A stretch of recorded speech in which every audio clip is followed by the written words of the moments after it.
দেখবে, পরে দেখবে বরণটা হয়েছে তারপর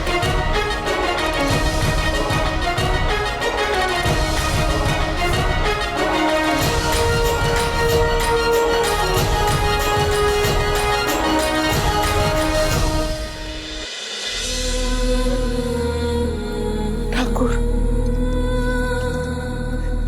তুমি আমায় ভুল বুঝো না।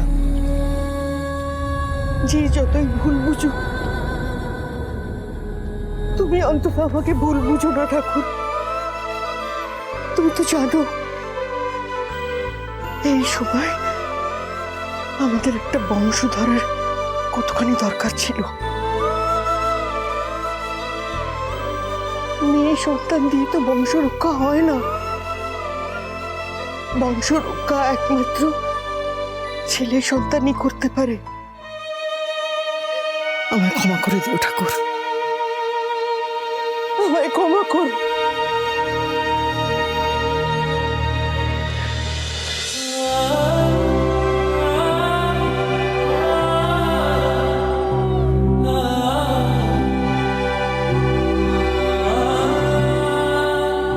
শঙ্কর, তোমার এই সাপোর্টটাই তো আমার জীবনের সবচেয়ে বড় ভরসা।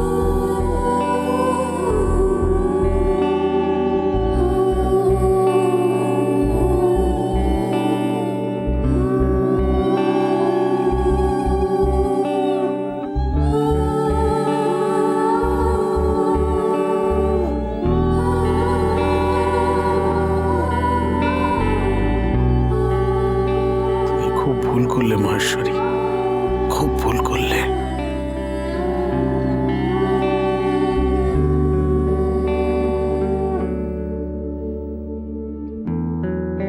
আন্টি, আমি তোমাকে চিনি, খুব ভালো করে চিনি। যেটা তুমি দেখাচ্ছ সেটা তুমি নও। আমি জানি ওই বন্ধ দরজাটার পেছনে তুমি কেঁদে বুক ভাসাচ্ছ। আজ হয়তো তুমি আমার মেয়েকে বরণ করলে না, ওর মুখ দেখলে না, ওকে কোলে নিলে না, কিন্তু এমন একদিন আসবে যেদিন তুমি আমার মেয়েকে কোল ছাড়া করবে না।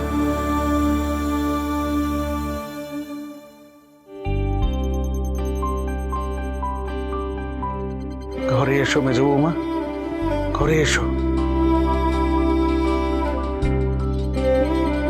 ওই দিদি ভাই যে আমার ঘরের লক্ষ্মী, ওকে ঘরে নিয়ে এসো, এসো।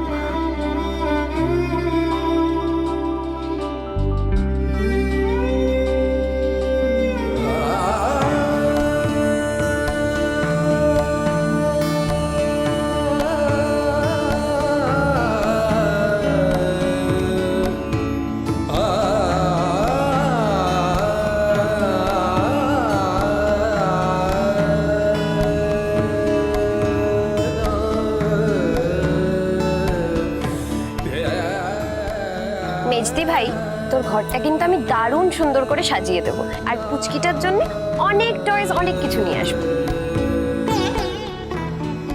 এই তুমি থামো তো, কোনো নিয়ম জানে না, কানুন জানে না। হ্যাঁ বলি, মেজদির মেয়েকে নিয়ে তো ঢং করতে হবে না তোমার।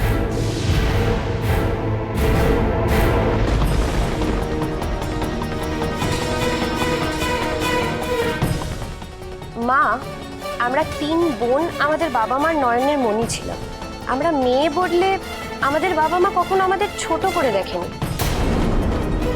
আমাদেরকে খুব ভালো করে পড়াশোনা করিয়েছেন। মেজদি ভাই তো বাবার সাথে টি এস্টেট দেখাশোনাও করতো। আমাদের বাবা মা শুধু একটা কথাই বলতো, ছেলে হোক বা মেয়ে হোক, মানুষের মতো মানুষ হতে হবে, নইলে জীবনটাই বৃথা। এই যে ভালো মানুষের মেয়ে, একটা কথা ভালো করে শুনে রাখো, আমি তোমার বাপও নই, মাও নই। সুতরাং আমাকে ওসব বেতন তো একদম শোনাতে আসবে না, আমি তোমাকে বলে দিলাম। আমি একটা কথা খুব ভালোভাবে জানি, শাস্ত্রের নিয়ম তুমি যদি না মানো তাহলে তোমার পাপ হবে, আমি এইটুকু জানি। আরে এই যে মেজ বৌমা, ওই মেয়েকে কোলে নিয়ে ট্যাং ট্যাং করে গোটা বাড়ি তুমি ঘুরে বেড়াবে না, এই তোমাকে আমি বলে দিলাম। আজ থেকে তুমি আতুর ঘরে গিয়ে থাকবে, ভাড়ার ঘরের পাশে আমি আতুর ঘর করে দিয়েছি, ওখানেই তুমি আজ থেকে 7 দিন থাকবে, আমি বলে দিলাম।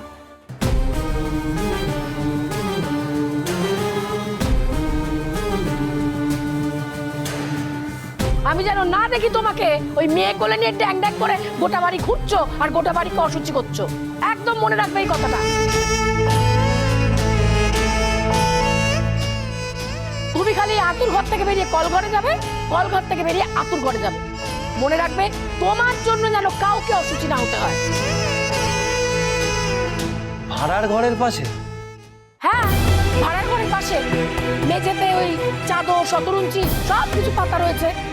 ওদের ব্যবস্থা খুব সুন্দরভাবে আমি করে দিয়েছি, আর ওদের জামা কাপড় যা দরকার সব ওখানে দিয়ে দেওয়া হবে।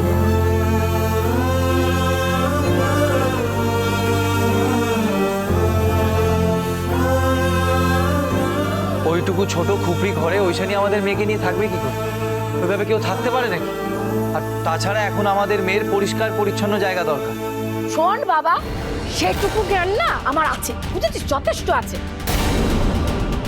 তোর মা ওই আতুর ঘরে ছিল, আমি ওই আতুর ঘরে ছিলাম। আমাদের ছেলেপুলে বড় হয়নি, মানুষ হয়নি।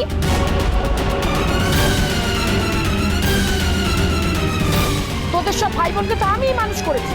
আমার দুটো ছেলের কথা নয় আমি পা দিয়ে দিলাম, সে তো আছেই।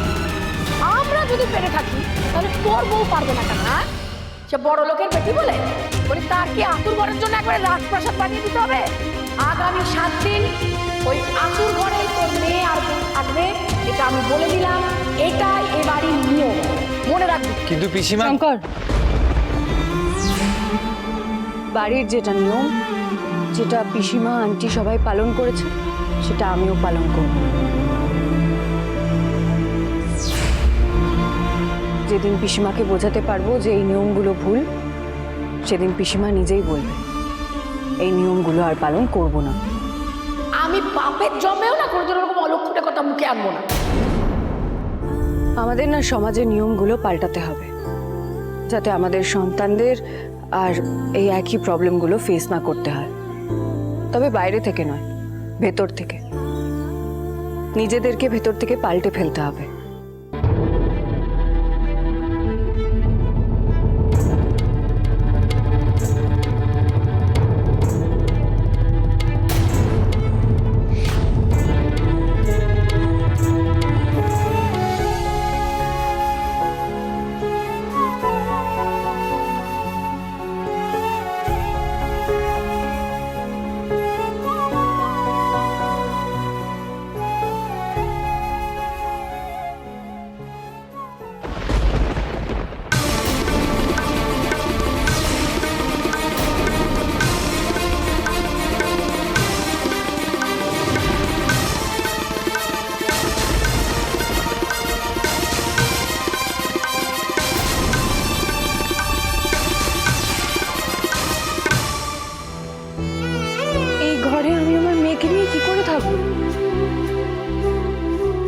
এত ছোট একটা বাচ্চা এরকম সাথে ঘরে থাকলে ওর তো ইনফেকশন হয়ে যেতে পারে।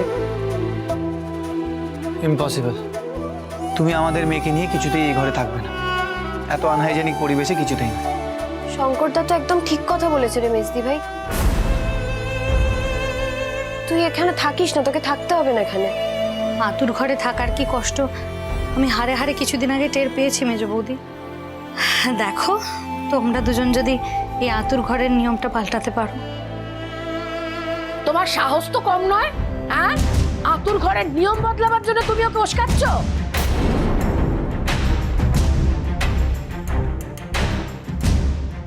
আর তুমি ওরকম মেয়ে কোলে নিয়ে ওখানে দাঁড়িয়ে আছো কেন? তোমাকে আমি বললাম না তোমাকে এখন থেকে এই আতুর ঘরেই থাকতে হবে? তোমার অসহ্য চলছে। আর ছেলে কোলে নিয়ে বাড়িতে আসবে, আনন্দ অসহ্য হবে তা না, উনি মেয়ে নিয়ে এসছে।